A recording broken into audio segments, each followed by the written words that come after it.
கடவுளை அவமதிக்கும் கோவிந்தா பாடலை நீக்க வேண்டும். பவன் கல்யாண் கட்சியினர் கோரிக்கை விடுத்துள்ளனர். சந்தானம் நடித்திருக்கும் டிடி நெக்ஸ்ட் லெவல் திரைப்படம் இந்த வாரம் திரையரங்குகளில் வெளியாகிறது. ஆர்யா தயாரிப்பில் சந்தானத்துடன் கௌதம் மேனன், யாசிகா ஆனந்த் போன்றோர் நடித்துள்ளனர். சினிமா விமர்சகராக சந்தானம் நடித்திருக்கும் காமெடி கலாட்டா வகையிலான இந்த திரைப்படத்தில் கிசா 47 என்ற பாடல் சமீபத்தில் வெளியாகியிருந்தது.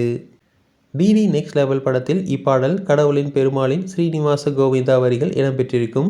ஜாலியான குத்தாட்டம் போடும் பாடலின் கடவுள் குறித்து வரிகள் சேர்க்கப்பட்டிருக்கிறது சர்ச்சையை ஏற்படுத்தியிருக்கிறது.